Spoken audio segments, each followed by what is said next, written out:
Pandian store சீரியல்ல அடுத்து வர எபிசோட்ல என்ன மாதிரியான ட்விஸ்ட் எல்லாம் இருக்க போகுதுங்கிறத இந்த வீடியோவில் பார்க்கலாம்.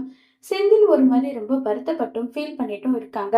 அப்ப மீனா போயிட்டு செந்தில் கிட்ட, எங்க எதுக்காகங்க இப்படி நீங்க வருத்தப்பட்டுட்டு இருக்கீங்க சொல்லுங்கன்னு சொல்லி கேக்குறாங்க. ஏன் மீனா தெரியாத மாதிரியே பேசிட்டு இருக்க, இப்ப கூட எனக்கு துணையா நீ இருக்க மாட்டியா மீனான்னு சொல்லி கேக்குறாங்க. ஏங்க எப்பவுமே உங்களுக்கு துணையா இருப்பேன், நீங்க தப்பு செஞ்சா மட்டும்தான் உங்களுக்கு துணையா இருக்க மாட்டேன். அப்படி இருக்கும்போது எதுக்காகங்க நீங்க வருத்தப்பட்டுட்டு இருக்கீங்க? இப்பதான் நீங்க லஞ்சம் வாங்குறதுல இல்ல மீனா, அவ்வளவுதான் எனக்கு வேலை போயிடுமோன்னு பயமா இருக்கு. இதை நினைச்சு ரொம்ப வருத்தமா இருக்கு மீனான்னு சொல்லிட்டு வருத்தப்பட்டும் ஃபீல் பண்ணி பேசிட்டு இருக்காங்க.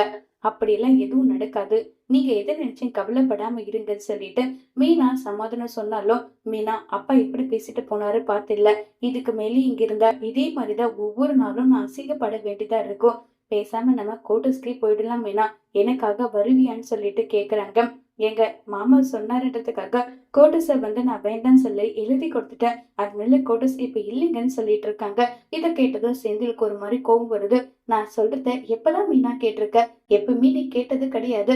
அப்படி இருக்கும்போது நான் தான் தப்பா உன்ன புரிஞ்சுக்கிட்டேன், அது என்னுடைய தப்பு தான் சொல்லி ஃபீல் பண்ணி வருத்தப்பட்டு பேசிட்டு அங்கிருந்து செந்தில் போறாங்க. உடனே மீனா நேரா பாண்டியன் கிட்ட போயிட்டு, மாமா அவர் லஞ்சம் வாங்கினத நான் சரி நியாயப்படுத்தலாம் விரும்பல, அவர் ரொம்ப பெரிய தப்பு பண்ணிட்டாருதான். அதுக்காக அவர் திருந்தின பின்னாடியும் அதவே சொல்லி காட்ட வேண்டாம். அவரு வேலை போக போதும் நினைச்சு டென்ஷன்லயும் வருத்தத்திலயும் அவர் ரொம்பவே பயந்து போய் கிடக்காரு. அதனால இப்போதைக்கு இந்த விஷயத்த பேச வேண்டாமாமா, எனக்காகன்னு சொல்லி ரிக்வஸ்ட் பண்ணி கேக்குறாங்க. இதை கேட்டதும் பாண்டியன், இங்க பாருமா, அவனை கஷ்டப்படுத்தணுன்றதெல்லாம் என்னுடைய நோக்கம் கிடையாது. இப்படி சொன்னாவாது அப்பால இருந்து வீட்டுல இருக்க எல்லாருமே இந்த மாதிரி நம்மள காயப்படுத்துறாங்க, இனியும் நம்ம இந்த வேலையை செய்யக்கூடாதுன்னு சொல்லி அவன் நினைப்பான். அதனாலதாம்மா இப்படி பண்ண, வேலை கிடைச்சதும் அவன் ஆட்டின ஆட்டம் கொஞ்சம் நெஞ்சமா எல்லாத்தையும் நீ பார்த்துட்டு தானே இருந்தன்னு சொல்லி எல்லா விஷயமும் பாண்டியன் ஓப்பனா பேசுறாங்க. இதை கேட்டதும் மீனாவால எதுவுமே பேச முடியாம மீனா ரொம்பவே வருத்தத்துல இருக்காங்க.